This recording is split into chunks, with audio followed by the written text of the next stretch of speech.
So hello everyone, in this video we will discuss about the DLM solution, that DLM solution for wave equation, and when we can apply it, when we cannot apply it, what is the funda with it, okay, why this problem is, why this solution is very useful that given by DLM word.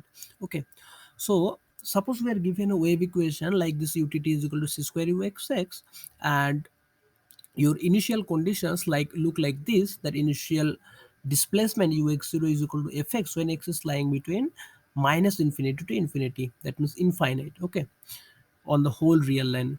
And utx0, that means initial velocity is given by gx when x is lying between this minus infinity to infinity. So this problem is called the wave equation for infinite length, or vibration of string of infinite length, okay. So for this problem, that the wave equation for infinite string, the solution of this problem is given by DLM word, and it is like this: uxt is equal to f of x minus ct plus f of x plus ct by 2 plus this value, integration from x minus ct to x plus ct. Okay, so two things is noticeable here. It's very look, the function or the value of the function uxt is depending only on the interval x minus ct to x plus ct, right? So you are taking the value of the function f at the point x minus ct and x plus ct, and the integration you are taking from x minus ct to x plus ct, right? So the solution is depending on the interval x minus ct to x plus ct, right? So this is called actually the domain of dependence. I already discussed this in one of my video. Okay, and the second thing is, what is this f and g? This f and g are nothing but the initial conditions. So this is the beauty of this principle, D'Alembert principle. You only know the initial value, initial displacement. You only know the initial displacement. You only know the initial velocity. Just from there, directly you are giving the solution of the function uxt. Okay, so this is very useful, that just by noticing the initial displacement and initial velocity, you are finding the value of the function u at any point xt. Okay, so this is very useful. Okay, but this problem, as I said, this is called the vibration of a string of infinite length. Okay, so as you see that this problem is very useful, because just by seeing the initial conditions you are getting the solutions. So the question arises, or that if this problem is a wave equation, but my ux0 is equal to fx when x is lying on a finite length. Suppose x is lying between 0 to l. That means if I am considering the wave equation for finite length, then also can I find, or can I use this D'Alembert principle? Because this D'Alembert principle is very useful, and this D'Alembert solution is very easy to find. Okay, the solution is very easy to find, just only by seeing the initial conditions I am getting the solutions at any point. Okay, so if I want to use this principle D'Alembert solution for finite length, will it work? That's the big question. Okay, don't take it lightly, just think about it. Here it is x lying between minus infinity to infinity. Now I am giving the x from 0 to l. So ux0 is equal to fx from when x is between 0 to l. Then can I apply this D'Alembert principle, or this D'Alembert solution will be still, it will be the solution uxt is equal to this when x is lying between 0 to l? That is a big question. So okay, so actually that is the that is the main funda of this video. Okay, so let's discuss this. So this is called the string of finite length, vibration of the string of finite length. So suppose my wave equation is this: utt is equal to c square uxx, and ux0 is equal to fx when x is lying between 0 to l. Okay, so that means x is finite. So if this is 0, this is l, only ux0 is equal to this fx when x is lying between only in this interval. Okay, and ut is same also, u0 utx0 is equal to gx when x is lying between only on 0 to l. So if this is the case, now can I use this D'Alembert principle? So that is the thing here. That's what we have to discuss in this video. So if we can, then why we can, and if we can't apply this D'Alembert principle for this finite length, then what is the problem with it? We have to rectify the problem, right? Without rectifying any problem, I can't say that I cannot apply this D'Alembert principle, because this D'Alembert principle is very useful. As we see that just only by seeing this initial condition, you are giving the solution, whole solutions. At any point at any point xt, you are giving my u at any point xt, just by seeing this initial condition. So this is very useful. So I am trying to use this solution for the finite length now. So can I use this? Or if I cannot use this, then what is the problem with it? Okay, look,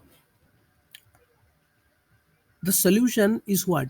F of x minus ct. First of the thing, f of x minus ct. Okay, what is this f of x minus ct? Your x is lying between here. Look, your x is lying between 0 to L. Okay, suppose your x is lying here in this interval 0 to L. Okay, so when x lying between 0 to L, you know what is ux0. Your ux0 is equal to fx. That means the value of f of 0, f of L, when x is lying between 0 to L, all the value of the function f, you know the value of the function f of 0, what is f of L, and when x is lying between this interval, then also you know what is f. But suppose I don't need f, right? I don't need only the function f of x. I need the value of f at the point x minus ct also, and even x plus ct also. Look, f of x plus ct, I need f of x minus ct plus f of x plus ct. So what is f of x minus ct? The value of the function f at the point x minus ct. So suppose my u of x0 is equal to fx when x lying between 0 to L, but I am taking x minus ct out of this interval 0 to L. This is 0 to L. I am saying that I will take x minus ct here. So that will be my ux minus ct. F of x minus ct, then what will be f of x minus ct?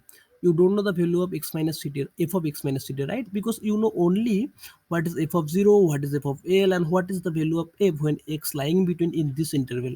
Then what will be the value of f of x minus ct, right? For example, I need to find the value of the value u at the point. Suppose this is 0, this is L, at u at minus 1. Suppose I need u minus 1 comma 2. Then how I will find, right? Because my x is here 0 to L. So suppose I need u of minus 1 comma 2. So I need the u, suppose x is minus 1 comma 2, that I want to find. Okay, u minus 1 comma 2. What will be this? U minus 1 comma 2 will be f of minus 1 minus ct plus f of minus 1 plus ct. Okay, so what is minus 1 minus 2t? Okay, if this is 0 to L, my minus 1 minus 2t point will be something like here. Okay, but I don't know the value of the function f at the point minus 1 minus ct. This is an example. Okay, so your function is defined when x is lying between here, and I need f of x minus ct. So it's a big problem. I don't know the value of the function at the point x minus ct. But can I make this function larger, or can I extend this function so that my x minus, so that I can get the value of x minus ct, and even x plus ct, suppose here is the point x plus ct, then I also know the value of the function f at the point x plus ct also. Only I know the value of the function f when x is lying between 0 to L. Now I am trying to find the value of the function when x is lying here and here also. Okay, so the idea is I have to extend this function so that I can apply D'Alembert solution. Okay, now the question is how I can extend this function. Okay, so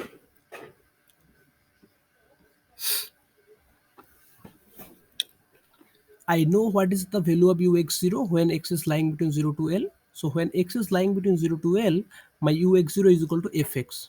Okay. Now, first of all, I am trying to find the value when on the same length. So it is 0 to L, so L length. Okay. So on the it is on the positive axis. So on the same negative axis from 0 to minus L also. Minus L to 0. I know the value of the function when x is lying here. Now I am trying to make a function. I am trying to extend this function on this interval. So I have the interval from 0 to L. Now I am extending the interval from minus L to L. Okay. And how I am giving the function? When x is lying between 0 to L, this is your fx. And when x is, it is given fx. Okay. And with that help of this, with the help of this, when x is lying between minus L to 0, I am defining ux0 like f of minus x and 1 minus outside, minus of f of minus x. So you can check it that this ux0 now, this function is an odd function. How you can check it? As you know, the definition of odd function is what? Suppose if a minus x equal to minus of fx, then it's an odd function. You can check it by yourself. Okay, this will be a odd function.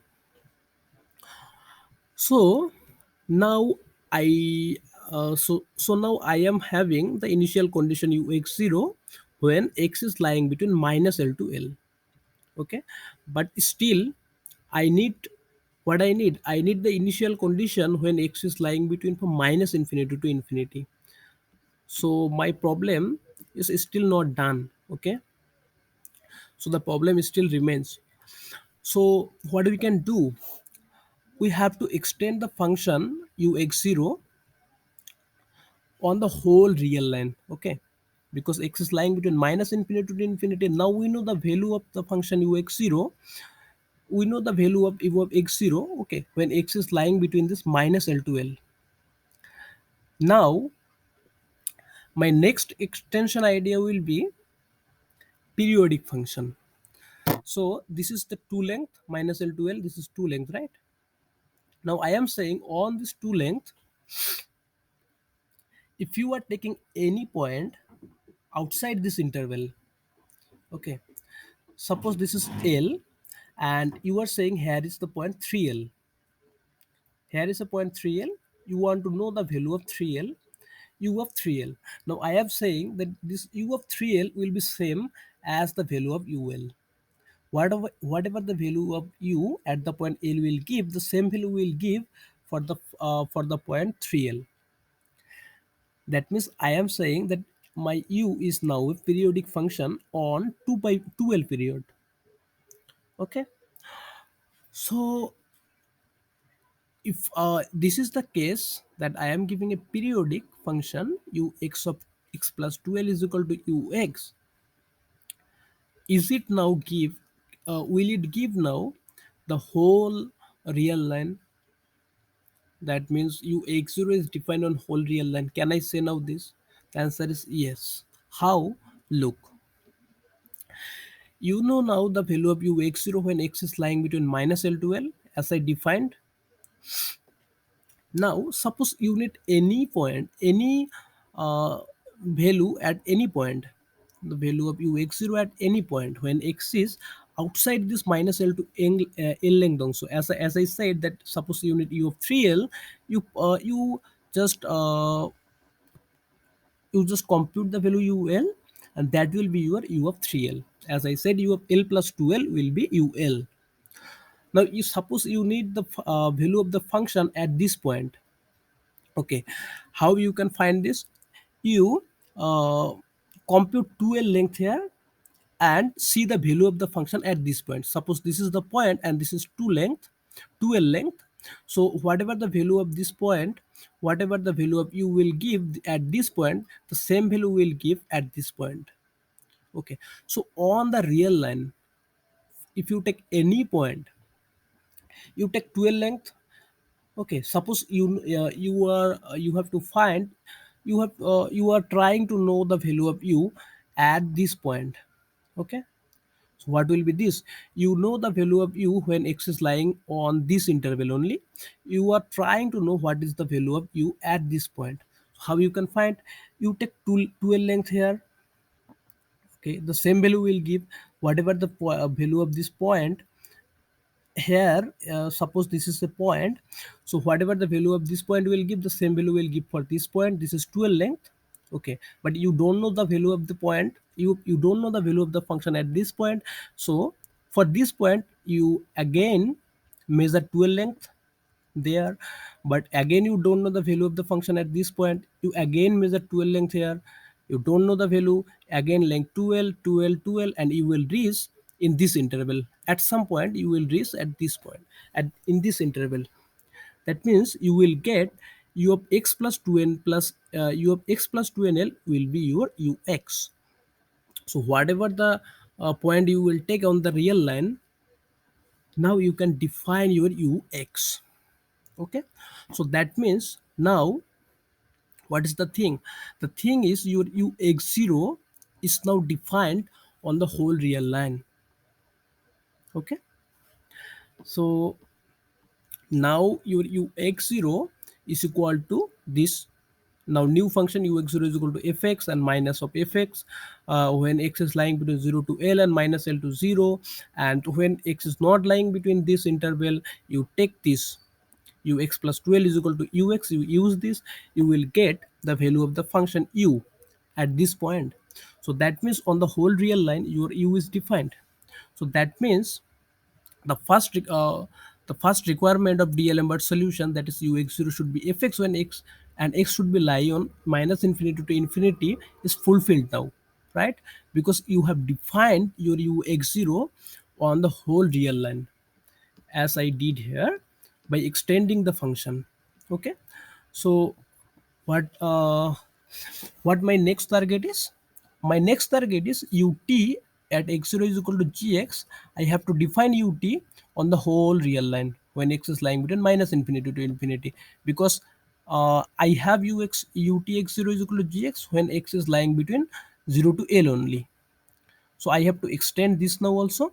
So on the same thing, on the similar concept you have to apply there. As we discussed here, ux0, as we extend this ux0 function, similar thing you do for utx0. So I hope you can do this by yourself. I didn't do this. Okay, so after doing this, now all the criteria for D'Alembert, that my ux0 should be defined on the whole real line, utx0 should be defined on whole real line. Now it is clear. Now the requirement is fulfilled. That means now we can apply the D'Alembert solution. Okay, so if we do a example, that will be better. Okay, so let's see example. So this question was asked in GATE. Okay, GATE 2023, and I already discussed this question also. So look, this is a wave equation. Suppose this portion is 0. Okay, sin x sin 2t, forget this. Okay, suppose this is 0 only, this portion is 0, suppose. Okay, you assume this as 0. Now this is your ux0, this is your initial displacement, this is your initial velocity. So ux0 is equal to fx and utx0 is equal to gx. Look, here is the thing, x is lying between 0 to pi. That means the length is finite. So how you can define, how you can extend now this fx? That means ux0 and utx0 when x should be lie between minus infinity to infinity. How you can extend this? Same concept. You use this. What will be your now new ux0 and new utx0 for this function? Okay, so in that question your ux0 was 0, right? 0, and this gx was also 0. Look there. Okay, I already showed you that ux0 was 0 and utx0 was 0. So if that was 0, now how you extend it, how you are extending this? So your ux0 was 0, so your f of x is 0 when x is lying between 0 to, that was pi. Okay, 0 to pi. So when x is lying between 0 to pi, you know what is ux0.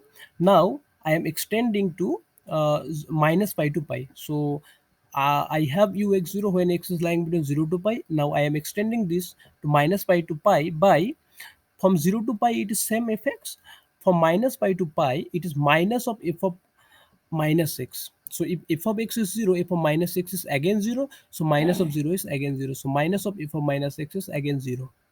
Okay. So when x is lying between minus pi to pi, then your ux0 is 0. Now again, what is your ux plus 12 now? So if your ux is 0, your x plus 12 is again 0 for any value. So, okay, that what that means? That means you are getting your u x0 is equal to 0 for whole real line. For x lying between minus infinity to infinity, you are getting your ux0 is equal to 0 and utx0 is 0 also. So that thing I have already discussed. After taking this value, ux0 is equal to 0 for whole real line and utx0 is equal to 0 for whole real line. After extending this, okay, after extending this, I got this and I applied this on my solution. So you can check my solution there. I will give the link of that video. Okay. So I hope you understand this.